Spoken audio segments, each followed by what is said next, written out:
call the June 2nd Commissioner meeting to order. I'd like to welcome everybody here. We'll turn it over to Commissioner Billy Mills for invocation and pledge of allegiance. Two of us Lord, we come to you this afternoon knowing that you control all circumstances. There's nothing that we can do, nothing that we can decide on because you control everything. The greatest thing that we could do is to be able to allow some type of ordinance, or we be able to decide on something that would have someone to know Jesus Christ as their Savior. I pray we don't make decisions in order to be reelected. We don't make decisions just because it's not popular. I pray we make decisions that's right by you. In Jesus' name I pray. Amen. Amen.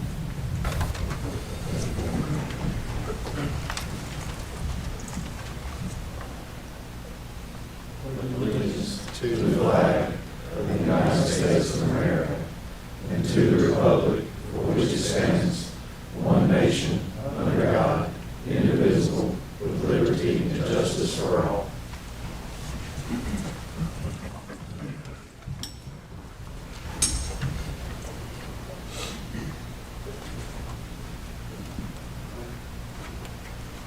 Thank you, Commissioner.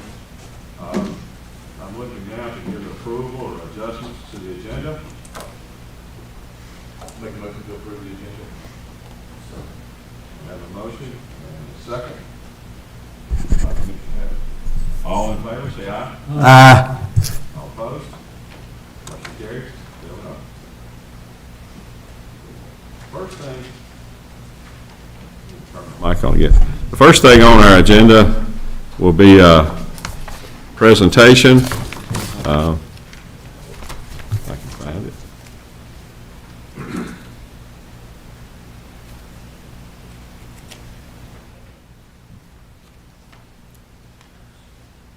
There you go. If I could, I'd like to get all the commissioners to come down front there at the podium and ask Miss Virginia Jenny Burris to come up.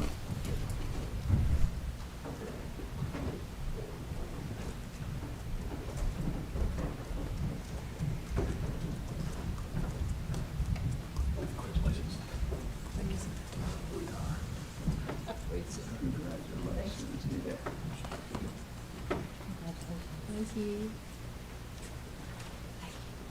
Thank you, Commissioner. Appreciate it. Thank you, sir. Thank you. I don't know if this thing is on or not. I'd like to thank Miss Jenny Burris, Virginia Jenny Burris. She began her tenure with the Stanley County Health Department in December 1992. And throughout her public health career, Jenny has undertaken many roles, or new roles, in different areas of the department, gaining new insight and knowledge in each additional role. She started out her career in the Women, Infants, and Children's and WIC program unit. She worked there for 12 years until she transferred to the dental clinic in April 2005. She served in the dental clinic for 8 years until she transformed to the Business Office of General Health in February of 2014. Although she has served Stanley County Health Department, altogether she served the Stanley County Health Department for 32 years. Jenny has been a dedicated health department employee and has consistently performed her work timely and with a high level of accuracy, which were her essential for her role in the Health to Business Office. Jenny will be missed by the department because of her years of experience, knowledge, and contributions. Jenny has been looking forward to her retirement and plans to spend time with her family, her husband, son, daughter-in-law, and grandchildren. You can't beat that. She and her husband are celebrating 40 years of marriage this September and are planning a cruise. Congratulations to Jenny and her retirement. We wish her the best.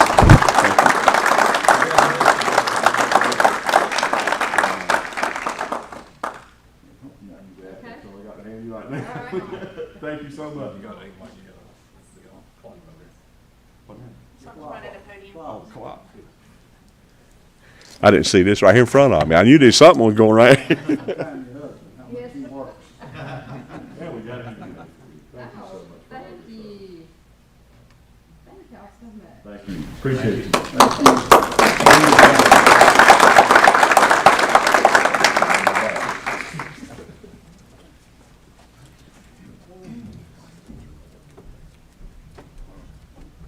They wasn't when I came down. Did you push? Yeah, twice.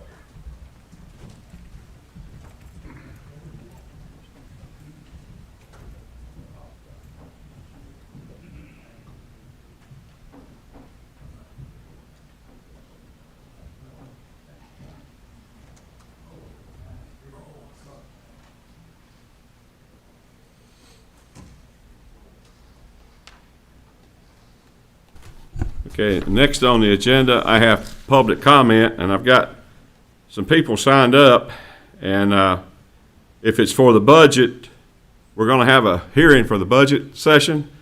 So, Mr. Rayburn, or whoever is for the budget, would you like to wait and speak at the hearing for the budget? Yes, sir. Okay, that'd be good then. All right, first on the list is Kathy Johansson from 410 Long Street. Is she here to come forward? Thank you.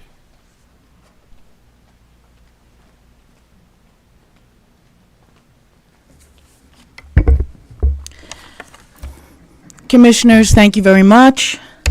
Distinguished members, my name is Kathy Johansson. I own KBJB Entertainment Company. We are a 501c. We do live comedy shows, game shows, bingo shows, trivia shows, children's shows, shows with female impersonators. I am a stand-up comic and impersonator. I've been traveling for the last 5 years for veterans, children, and animal organizations, for not-for-profits and charities. KBJB has probably raised more money than most people have made in a couple of years. And that being said, I stand on business, and I am honest to a fault. Due to the recent happenings in our country, I've decided to stay close to home. Now, truth be told, I'm not into politics, and I believe parties are for birthdays and cocktails, quite frankly. I checked into most of your backgrounds, and I see that most of you are nonpartisan, so to speak. I've been an independent voter all of my life. I put an application into JCPC because you all put out a call for someone to join on some of your boards. I looked through some of the needs of the community. I saw that this one for the kids was available, and because I work with children, I saw this one for the kids, and with my background, in which I am completely background checked. Why? Because I do work with children. I have a character that I impersonate. Her name is Kaleidoscope, and she teaches sign language and acceptance. And for the record, I think anybody that works with kids or has access to children should absolutely be background checked and vetted. I don't really care who it is. Being said, you don't know me from a can of paint, guys. Let me give you a little bit about my background. My father was a Suffolk County police officer. I lost my mother at a young age at 13. As you could only imagine, I was a little bit rebellious when I was a child, but my father was a great man and a great cop. He saw spunk, and now, thanks to him, I'm a spunky, rebellious adult. I truly wanted to be a police officer, but instead, I became a comedian. There's a joke in there somewhere, but I'm not going to give you that right now. Now, this particular position has been out there, and nobody has wanted it until, dun-dun-dun, someone with my background took some interest in it. And now we have people putting in for positions who already probably have board positions per your rules, and they're not allowed. That's not allowed to happen. Only one board position per person. Now, listen, I'm not asking for the chair yet. Truly, folks, anger has been a motivator all my life. When I first started comedy, all the guys wouldn't hire me because I was funnier than they were, so I started 2 very successful comedy tours. Off the Cuff with KJ, we brought up-and-coming comedians to the forefront, and Badass Bitches of Comedy, a.k.a. Babs of Comedy, all female comedians, again, raising money for charity. And FYI, I teach comedy writing classes, and as usual, I try to keep a good sense of humor about all this kind of stuff. And in closing, I just wanted to read from your public statements and your comment to the public, right? Vision. Your vision is cultivate and sustain a community environment where children and adults learn, families and businesses thrive, and our residents are healthy and safe. Completely agree. Mission statement. Your mission is leadership, professional staff, work to ensure overall public safety, protect and promote health and well-being. Effectively carry out services mandated by state statutes, grow the economy, encourage literacy, as do I, and education, as do I, and enhance the quality of life. Listen, whether you put me on this board or not, guys, I'll find a place in the community to help kids. If not here, then someplace else that welcomes my motivation and my skill. And on that note, I thank you so much for your time. Have a fabulous evening. Thank you. Okay, next on the list is that Maxine Terry? Is that correct? Or I mispronounced it? Yes, it's Maureen. Please state your name and address and try to limit your words to 3 minutes, if you would. Okay, thank you. Thank you. My name is Maureen Terry, and I live at 410 Burleson Street in Albemarle. And I would like for y'all to help the library get a elevator put in. I have a bad heart condition, and I no longer can walk up that ramp at all. And I'm not the only one in Stanley County that can't.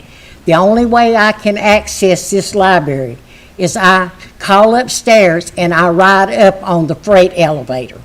And I love going to the library, and I think it's very unfair that that's the only way I can get in there, because I'm a taxpayer and I'm a voter, and I would like for y'all to help us get one, because it would be very simple. That first floor, I go in the bottom and go to activities there. But if I want to go upstairs and read a book or read the newspaper or anything, I cannot do it because I cannot walk up that ramp no more. And there's some steps, and they just as bad because there are about 20 or 25 of them, and I can't do that either. And my doctor has told me I'm almost 80 years old. They've done about all they can do for my heart. And I would like for y'all to take into consideration, y'all could go in the bottom and turn to the right, and there's 2 doors there that would be a perfect place to put the elevator. And you wouldn't have to bother that art or anything outside. So I would appreciate if y'all would take that into consideration and help us, people that want to go to the library and can't get in it. Thank you. Thank you, Ms. Terry. That's all I have signed up on the comment section for now, and I'll bring the fire department up a little bit later for budget. All right. Next on the agenda is the Juvenile Crime Prevention Council appointment, and the presenter is Ms. Dolly Clayton.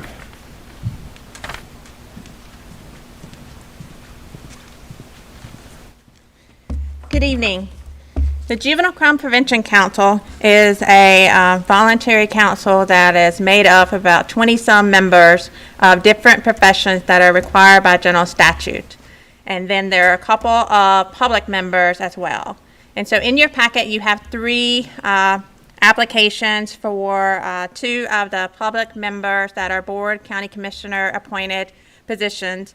Mrs. Johansson, who spoke tonight, a Mr. Michael Hatley, and a Victoria Ramos.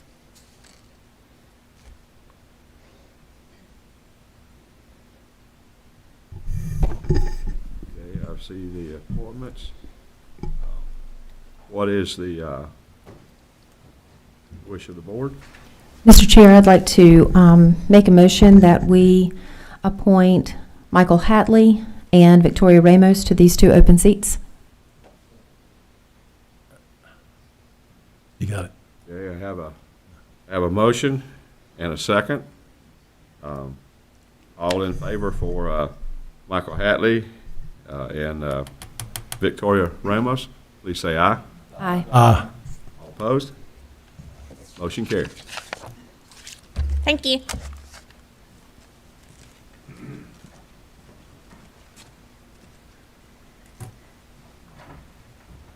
Okay. Next on the list is the Stanley County Aging Funding Plan for year 26. And the presenter is Ms. Pamela Sullivan, Senior Services Director. Hey, you already? Good evening, Chairman Barbie and fellow commissioners. I'm here tonight to seek board approval for the Stanley County Aging Funding Plan.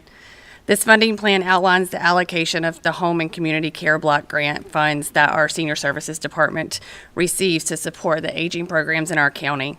These vital programs include in-home services, both Level 1 home management and Level 2 personal care, congregate nutrition, home-delivered meals, and transportation services, medical and general, as well as senior center operations. We are also excited to announce the addition of adult daycare as a new service in this upcoming fiscal year. We have not received the fiscal year 2026 allocations yet. In the meantime, we've been asked to proceed with our planning based on FY25 figures. The total amount for HCCBG funding for FY25 was $550,626, with an addition of $66,400 for nutrition subsidy. The HCCBG committee met over 3 months to discuss funding options for each program. The funding amounts per service as presented by the committee to the advisory board are included in your funding packet that you have. The board has approved this funding plan, which also includes a contingency to address any increases or decreases when the final FY26 allocations are released. Tonight, I'd like to ask for approval for this funding plan for FY26 and acceptance into the county budget.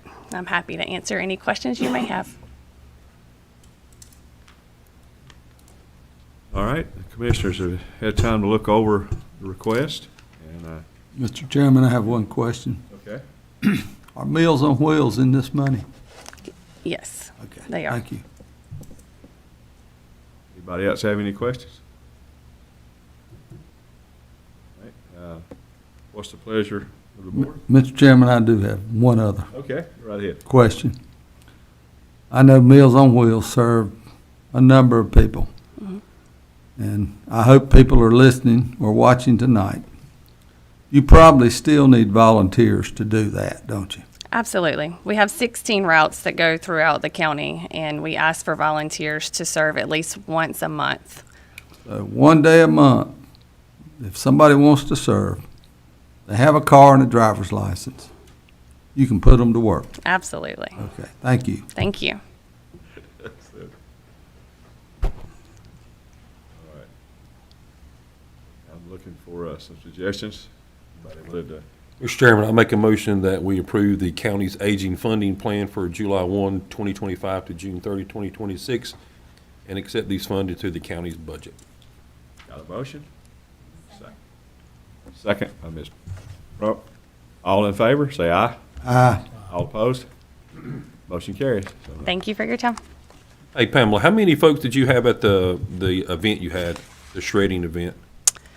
I know there's a bunch out in the western part. I didn't know about in Albemarle. Right, Did so you have a lot of folks there? the one in Albemarle, that event had about 120 folks come through, and the one in Locust had around 85. Okay.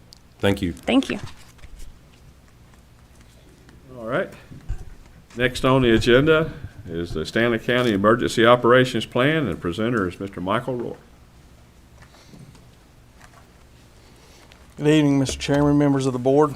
I actually have two items for your consideration tonight. The first one being a resolution to formally adopt the update of the Stanley County Emergency Operations Plan. This is a document that has been, the last major overhaul of it was 2009, 2010-ish. We do updates to it annually as required by law. But this update is a complete overhaul from the previous one. It's a lot of the same information, but just more in-depth and broader in nature. The Emergency Operations Plan is a foundational document that outlines how Stanley County will prepare for, respond to, and recover from all hazards to include natural disasters such as hurricanes, floods, public health emergencies, technological incidents, and acts of terrorism. It's designed to ensure the safety and well-being of our residents, protection of property, and effective communication and coordination of local, state, and federal agencies during those emergencies. North Carolina General Statute 166A, local governments are required to maintain a current emergency operations plan and procedures. North Carolina Division of Emergency Management also requires local plans be reviewed and updated regularly to reflect current threats, operational structures, and best practices. Some of the things outlined in the emergency operations plan is a clear chain of command and decision-making structure aligned with the incident command system, defined roles and responsibilities for county departments, emergency services, municipal partners, and support agencies, protocols for shelter operations, evacuation, damage assessment, and mass care, and integration with regional and state resources for mutual aid and support. If any of you have any questions specific to the emergency operations plan, I'll be happy to answer those as best I can.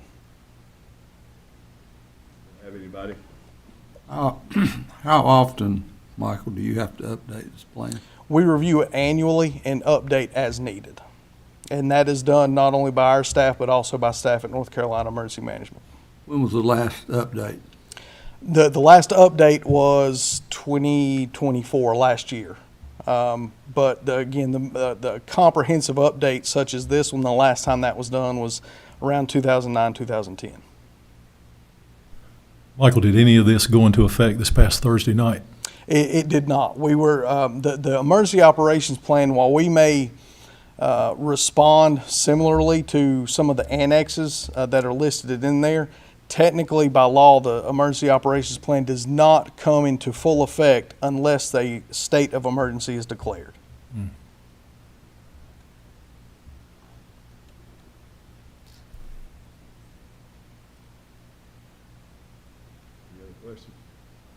Since you're already up here, you want to go ahead and go into the Cabarrus Stanley Union Regional Hazard Mitigation Plan, or is that already part of what you just talked about? Okay. They got it broke down in two separate things on here. All right. Mr. Chairman, I make a motion that we adopt the newly revised emergency operations plan as written. I'll second that. Okay. We have a motion by Vice Chair King and a second by Commissioner Mills. All in favor, say aye. Aye. All opposed? Motion carries 7-0. Thank you, sir. All right, thank you. The next item that I have for your consideration is another resolution to formally adopt the 2025 update of the Cabarrus Stanley Union Regional Hazard Mitigation Plan. Federal law under the Disaster Mitigation Act of 2000, as well as requirements of FEMA and North Carolina Emergency Management, mandates that local governments have current FEMA-approved mitigation plan in order and in place. That helps the county remain eligible for certain types of pre- and post-disaster federal funding, including FEMA's Hazard Mitigation Grant Program and the Building Resilient Infrastructure and Communities Program. What it does, it identifies and prioritizes projects that protect public infrastructure, safeguard critical facilities, and reduce repetitive disaster losses. This is done in coordination not only with the 3 counties, but every municipality within those counties as well. It is developed over the course of the last 15 or so months through various planning structure that is outlined by FEMA. That includes a comprehensive risk assessment of natural disasters such as flooding, hurricanes, severe storms, wildfires, things of that nature, public engagement through surveys and stakeholder meetings, input from emergency services, planning departments, infrastructure experts, public health, and elected officials. And it develops a prioritized list of mitigation strategies and action items tailored to local needs. If you've had a chance to review the document, you will see that it is quite large. Stanley's portion is a smaller portion within that document, but is still pretty comprehensive and is broken down between the county and the other all municipalities within Stanley County. It basically is a active blueprint regarding future disaster damage, minimizing public destruction, and protecting our community's economic, social, and environmental well-being. and I'll be happy to answer any questions that you may have regarding the hazard mitigation plan. How often is this updated as well? This has to be done every 5 years. Our current one, which expires at the end of this month, was last updated in 2020. So this one will carry us through to the next update, which will be 2030. And by updating this, and this will allow you to, us to receive the funds if anything like this were to ever happen? Yes, from ma'am. FEMA? Yes. Great. Thank you.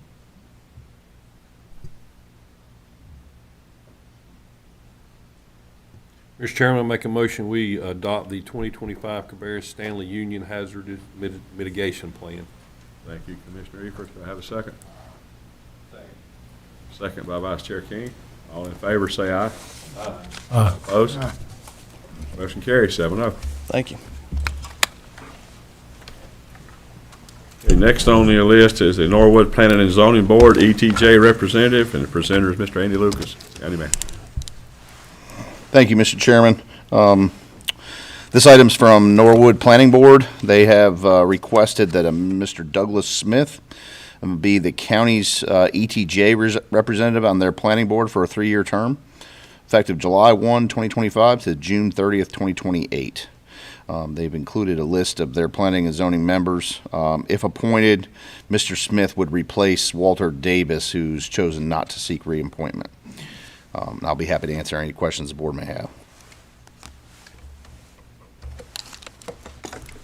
I have a question. How large is the ETJ area around Norwood? Oh, boy. I don't have the map with me. Yeah, they're, yeah, I don't want to, without a map in front of me. That's fine. I just think that one person representing that bigger area is not quite up to par, but that. And that's the case, I think, with all the towns that have ETJ. They have one county representative. Mr. Chairman, I know Doug Smith, previously a school teacher, he's retired. He's a upstanding citizen, and I know the majority of the other people that serve on that particular board, which are mainly citizens of Norwood, which they should be. And so with that, I'll make a motion that we appoint Doug Smith. I'll second that. Have a second, Ms. Crump. Motion made by Commissioner Lawhon. All in favor, say aye. Aye. All opposed? Motion carries 7-0.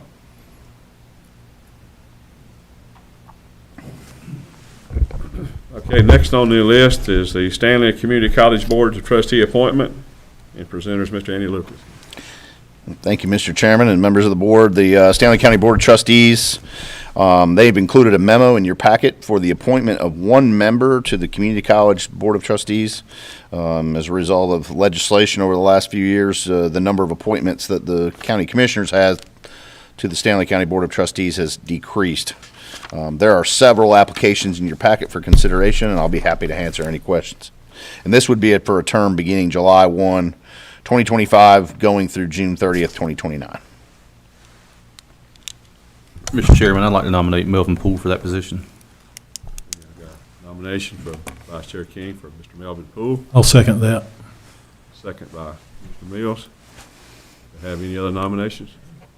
Mr. Chairman, I would nominate Blake Underwood, who is a CPA, resident of Stanley County, has been all of his life. His father is Greg Underwood, grandfather was, Mr. Underwood, can't think. Ed, yeah, sorry. Senior moment. But I think he's an up-and-coming professional young man, which would do a good job. And motion by Mr. Bill Lawhon and a second by Mr. Trent Hatley. Is there any other nominations? Hearing no other nominations, I'll make a motion that the nominations be closed. All in favor of Mr. Melvin Poole, raise your right hand.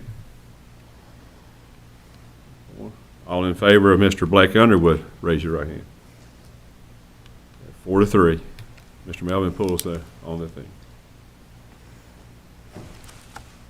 I would also like to say that we've lost 4 appointees to this board.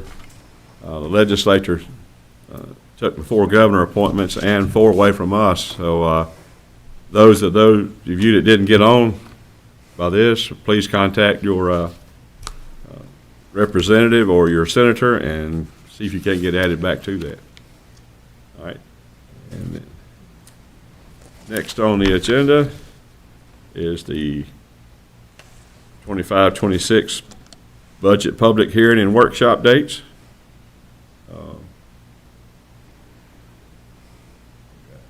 Hang on just a second.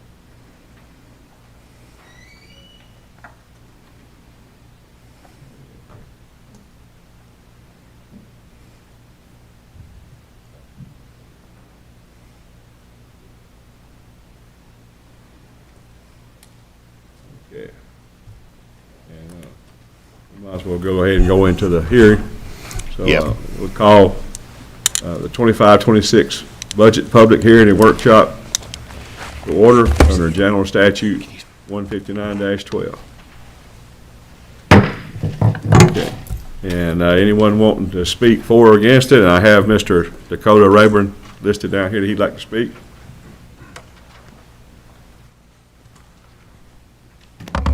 Mr. Chairman, members of the board, good evening. Hope each of you are doing well. Tonight, I want to talk about the recommended budget and more specifically, the fire tax rate. Yes, sir. They're going to have an issue with their monitors. Okay. So just be sure you're clear in terms of mentioning the numbers on there. Sure. Yes, So sir. they have context, because they can't see it. Okay, of course. Before I begin, I would like to take just a moment to thank Commissioner Lawhon for coming out last Wednesday night and spending some time with us. Our board and our members really appreciate that. Thank you. So some of the issues I'm going to talk about tonight are things that we have found challenging over the course of the last 5 years and how that relates to the fire department. The first one you see up here is turnout gear cost. In 2020, the cost for a jacket and a set of pants was $2,752. Today, that same cost is $5,062. That represents an 83% increase in price over the last 5 years. And one reason that's important is every fire department in this county has to outfit their firefighters in turnout gear. We have approximately 40 firefighters on our fire department that we have to do that with. And that gear is only good for 10 years. So once that gear is out of date, we have to dispose of it or get rid of it. The second thing I'm going to talk about is general liability insurance cost. So last year to this year, we've seen a 142% increase in just that single line of insurance, and we have many more insurances than just this one. But this one last year was $6,354, and it has increased to this year $15,417. Question. Yes, sir. Are y'all locked into that, or can y'all resource other We can resource it. Historically, VFIS has been the best for us, and that's currently who our provider is through, is VFIS, but that's something we can definitely look at and shop around. Is there somebody local that does that, or? Tonda Whitmore is our agent, and I believe she's with Barry Insurance. I have to go back and look. It may be First Bank Insurance now, but that company has historically taken care of that for us and many of the other fire departments in the county. And this slide right here will transition into the next couple. What you see here is our fleet at West Stanley. You can, if it's on your screen, you can see in the green we have The three. code? Yes, Sorry sir. to interrupt. Of course. Yes, sir. We can't see that. Okay. Ours is not up there. Yeah, I don't know what the issue is with technical. That's why I told Dakota he needs to be able to talk through what's on the screen so you guys can have a better idea. I apologize, I don't know what the technical issue is with not working. Do we need to fire the technical guy?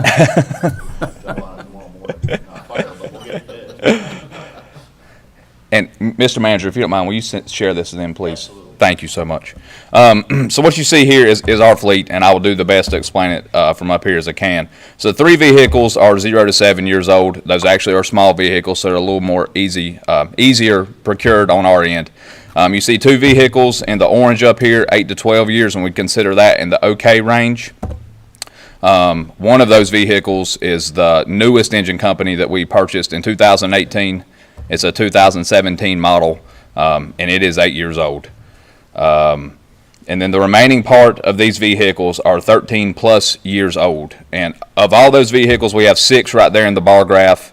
5 of those are large vehicles, typically costing more than $1 million a piece to replace. The youngest of those are 18 years old, both of them 2007 models. Question. Of course. Do you have a life expectancy or a range of mileage where y'all try to swap out? That is a fantastic question. Typically, it is recommended that first due or your first line of fleet is replaced on engine companies about every 10 to 12 years. And then anything specialty, towers, ladder companies, rescues, and tankers typically can get 15 to 20 years depending on the miles and usage on them. What's y'all's miles? I could go through here and look, and I will find that for you. It's okay. But they're getting up there, and you'll see why here in just a few minutes about on our response volume. Apparatus maintenance costs. So in 2020, for that budget year, we spent $16,449. Over the last 2 years combined to date, and our budget year runs through September 1st to August 31st, so we're still not out of the woods for 2025. We have spent $108,371. From 2020 to just 2025, that's a 263% increase in maintenance in our fire trucks and our whole fleet. Yes, ma'am. So in 2020, it was 16,449. To this year is the highest year that we have on record. $59,863 for this year. For fiscal year 24, we spent $48,507. Cody, Yes, sir. Did you have any extraordinary circumstances that jumped it up that much? That's a great question. We had to replace the transmission in one of our engine companies, and that was about a $12,000 to $15,000 project. Our brush truck pump, which is an older truck, went out, and that was about $4,000. But aside for those two things, there was nothing over what you would normally see in servicing and maintaining a fire truck. Fire truck price increase. So in 2018, we purchased our latest engine for $556,000. In 2025, we have one quoted out right now, $1,151,246. That represents a 107% increase over that 5 years. And we do not forecast that to come down. Some of the fire truck manufacturers have consolidated, so those prices are being driven up partly because of that and demand. Right now, in 2018, it took us just under a year to receive that truck. We were told it would take 36 to 42 months to receive another one. SCBA unit age. So we have 32 units here for our air packs that we wear on our backs when we're going into IDLH atmospheres. Of those, 22 of those are 18 years old. Those were all purchased in 2007. The next oldest one is 33, and then we have one outlier at 26 years old. To replace those units, it's $8,304 a piece to replace them. Now, we did some work on the front end of that. 2 years ago, or last budget year, we purchased all the air cylinders, and you can get those at 15 or 30 years. We purchased 30-year cylinders to try to help mitigate some of this cost going forward. And we have submitted for AFG grant funding, so Assistance for Firefighters grant facilitated through the Department of Homeland Security and FEMA for the last 3 years. We are currently in cycle right now. We are hopeful to receive those funds, and that would cover the cost of these. But obviously with the administration in Washington, they're really buckling down on spending money and trying to find efficiencies in government, and we totally support that. We know that this will be heavily scrutinized, and we've heard this from our grant representatives. So that's kind of the shape we're in now. The life of these air packs determined by NFPA are 10 years. So 10. Yes, sir. So if, God forbid, one of our firefighters were injured or killed in the line of duty, they would heavily scrutinize us having an air pack on our backs that's 18 years old. And Yep, 30, we have in the grant for 33 total packs. Yes, sir. $8,300, yes, ma'am. And that's not including the mask, that's not including the bottle, which again, we purchased the bottles up front, but it's just really expensive. Total responses and overlapping incidents. So on the screen here, and I promise we'll make sure you get a copy of this, you see responses from 2020, then a projection to 2028 done here. Last fiscal year, or excuse me, last calendar year, we ran 1,197 calls. Of those calls, 175 of them were overlapping, meaning that we were either dispatched or committed on another incident, and we had a second one dispatched at the same time. That is the reason we staff the way we do. We know this is going to continue to be a problem as populations increase out there and call volume is being placed on us. So we want to continue to keep staffing at an appropriate level so we can respond to those second emergencies. And that doesn't just apply to our district, it applies to our surrounding district and mutual aid partners. They fully expect us to show up on the scene of a house fire or a structure fire, or as you know, Charlotte Pipe is out there in Oakboro, and they expect our tower company and our personnel to come to that. So if for whatever reason we had to reduce staffing due to funding, it would put us in a real bind on getting to those secondary emergencies. So we would be more heavily relying on our mutual aid partners to come into our area to service it. And the projection does not include the increase in population that we will get. I'm sure Commissioner Eford can speak to how much growth we're experiencing out there. I believe it's an 1,100 home neighborhood coming to the Bethel Church, Coley Store area. And then the phase 2 of Locust Valley is coming. I'm sure a couple more projects, but that will be a significant increase in demand placed on us because of that. Between 2020 and 2025, and this is a statistic we're really proud of, we saved $2,433,824 in property. We track all this. The Fire Marshal's Office also tracks it, but that's how much the amount of property we've saved in the last 5 years.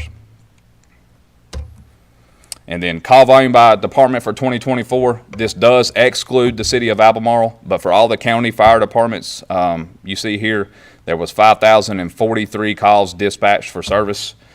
West Stanley Fire Department ran 1,197 of those, 23% of the county's volume. The next nearest fire department to us is Center Rural Norwood Fire Department, where they ran 664, or represent 13% of the total county's volume. Fire tax budget growth by department, and this is a, yes, sir. Of course. If EMS gets a call, Mm-hmm. why is a fire truck required to go? That's a great question. So, as you know, the ambulances are located throughout the county. I believe there's 4 EMS bases now. And then, so those are staffed, obviously, but the fire departments are much closer in that community. So we're just strategically positioned. And so we go as a first responder. I believe anything Charlie, Delta, and Echo is how it's coded. So we go to those calls in addition to the ambulance service coming with us. Of course. Yes, sir. And all of our firefighters are certified at the EMT level. We have many that are higher than that at the advanced level, and that's the level of service we provide out there. And then we have a handful of paramedics on staff. The fire tax budget, this is sorted by percentage, and it'll make sense when you see it. You see here the average across the fire departments, the county fire departments, it was a 34, almost a quarter % increase in the budgets. Couple outliers here, you see New London at 11%, and you see Oakboro at 79.5%. West Stanley, we fall in the 35% increase, so we're right here, right around average increase by percentage for the budget for next year. So what does this mean for the taxpayer? We got these numbers from Clinton at the tax office, and we really appreciate him sending these to us. The median value for residential property in our district last year was $207,881. This year, that has been bumped up to $303,735 at 12 cents. And again, we're not asking for an increase in any way. You would see an addition of $9.58 a month to your tax bill. There is a chart over here that shows residential and commercial combined, but this does exclude vacant land. And Clinton made that clear when he sent that over to me. And so how are we going to spend the money next year? A few major things that we are planning on doing is adding an additional 24-hour position that will give us a staffing level of 5 24 hours a day, and then a 6th floating day or night position. The purchase of another 1,000-gallon engine company, again, at $1,151,000. If we do not get the grant funding, we are putting a plan in place to purchase 12 air packs next year, and then 12 for the next 2 years following. That's $99,658 per purchase there. 4 additional turnout gear sets, giving us a total of 8 for next year, because we're already getting wrapped up and being behind in some of that right there. And then 4 portable radios. I'm sure the communications center, and I'm sure y'all have been told about the radio situation in the county. Our radios were 2014 model. We had 2 portable radio failures 2 weeks ago. It was given to the radio shop. They put it on the machine hoping it was just tuning. It was not it. It was factory parts that had just failed. So the 2 options are try to find somebody that can source parts because they're not being made, or purchase a new radio. And those are about $8,000 a piece. And then I have the rest of the lines budgeted out in here for y'all to look at. And then if you'll allow me, Commissioner Lohan, he posed a question to me the other night, and I think it's a good question, and I answered it very quickly. He asked, what keeps me up at night? And I quickly, off the cuff, responded with, well, of course the fire tax going down. It's a little deeper than that. That is a major part of it, but each of these guys sitting behind me tonight, and they, I feel confident, represent all the firefighters in our county, get up each and every day and put their pants on and come to work, not knowing what they're going to see, not knowing if they're going to be injured or hopefully not killed in the line of duty. So the thing that keeps me up at night is not being able to provide the resources and the tools for them to effectively do their job. And while that definitely burdens the fire department and the firefighters, it more specifically burdens the taxpayers if we cannot effectively do our job. So with that, if y'all have any questions, I'll be more than happy to answer them. Yes, sir. Okay. Andy, is there any precedent of these communities that are approving this development, helping to fund these projects or these issues, and taking some of the burden off the county? No, there's not any precedent for the municipalities to offset the cost of volunteer fire department. No shit. I mean, they, obviously, I don't know statutorily whether a city has the statutory ability to even make an appropriation to a volunteer fire department. I don't, not working in city government, I have to research that. What's your annual salaries? Annual salaries. Let me pull this up for you. How much a year do you spend? Yes, sir. Hold on 1 second. I'll pull this up for you, and I'll tell you what we budgeted.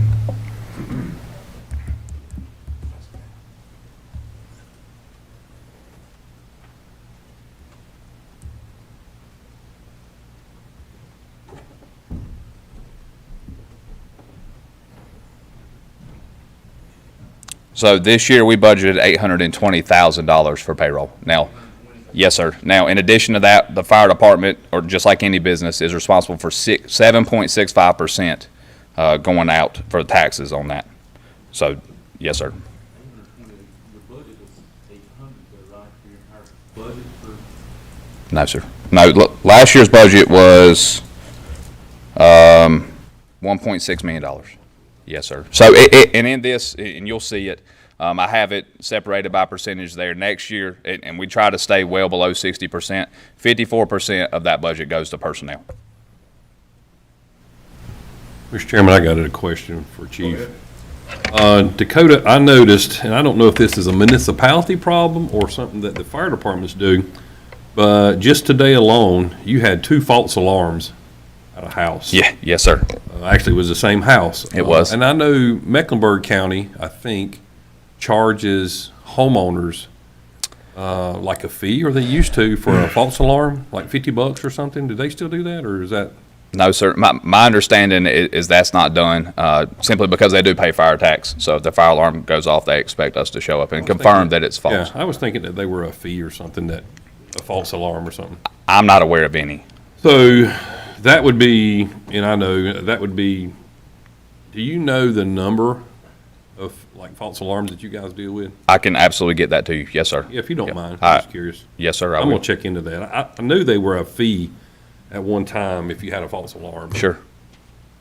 You know, in so many days or something. Yes, sir. And honestly, we spend a lot of time in that neighborhood going to false alarms and then the one Oh, I off see it. Meadow Yeah, I Creek. see it. Thanks, sir. Anybody have any other questions? Chief, have you sent this presentation to us in our emails? I sent it to Andy this morning. I've sent it to you since I've been sitting here. Okay, good, thank you. Yes, ma'am. If I may, Chief Odie's sitting behind me from Ridgecrest, and I know each of you have spent time with him. I would ask that y'all please consider his request. Their board of directors and the chief officers of that fire department have really worked hard to try to find a solution to their district. And obviously, that definitely impacts them, but it impacts all of us on the western end of the county too, because he responds into our area a ton, and their fire department is a very good one. And so I just ask that you please consider their request. Thank you for coming and. Yes, sir. Thank you, guys. Thank you, Dakota. Appreciate it. Does anybody else have anything to speak on the budget?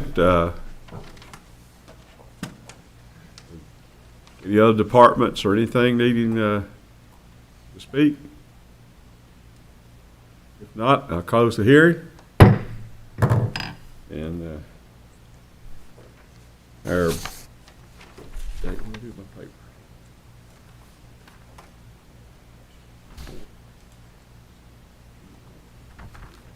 Our budget meeting will be on Wednesday, June the 4th, from 3 to 5 p.m.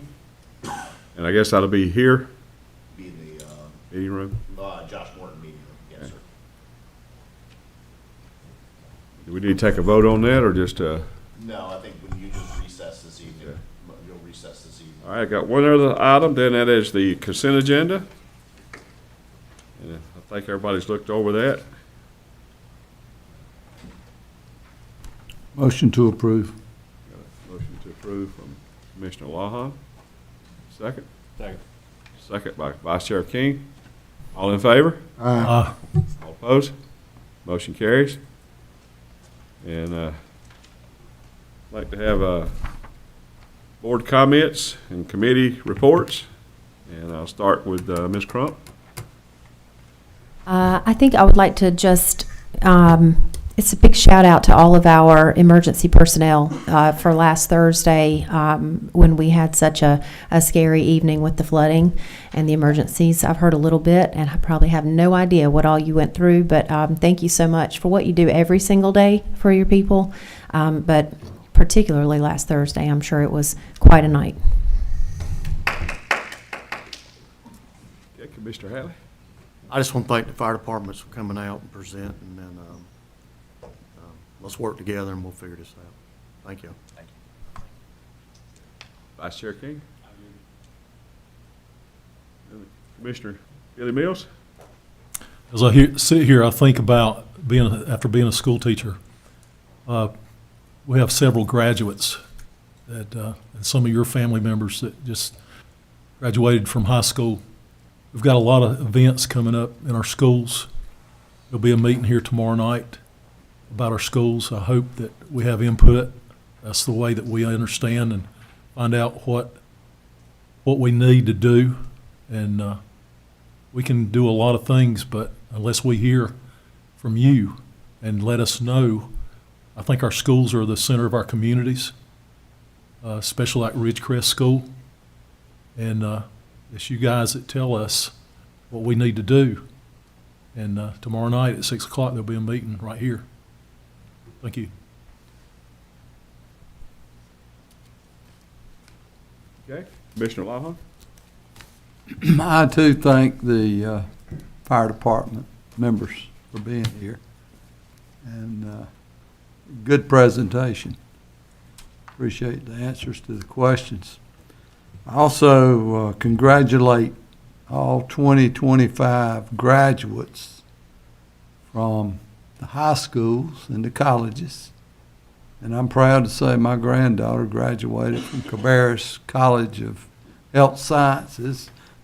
And now she's going to be working at Stanley, well, not Stanley Regional, but Atrium Stanley She says she's tired of driving back and forth to Concord. So I congratulate all the students that have graduated. Thank you. Mr. Eford? Thank you, Mr. Chairman.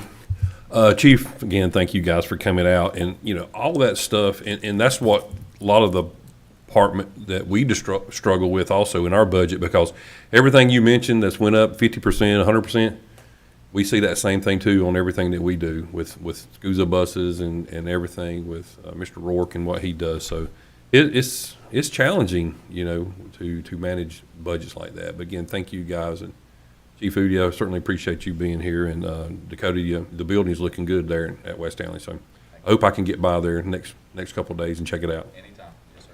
Thank you, Mr. Chairman. I'd like to thank you guys too. You don't get enough thanks, and I appreciate what all of you do. I really do. And also like to congratulate Ms. Jenny Burris on her retirement and wish her the best. And doesn't have anything else from anybody? I'll call this meeting adjourned, or not adjourned, recessed until June 4th at 3 p.m. for a budget workshop.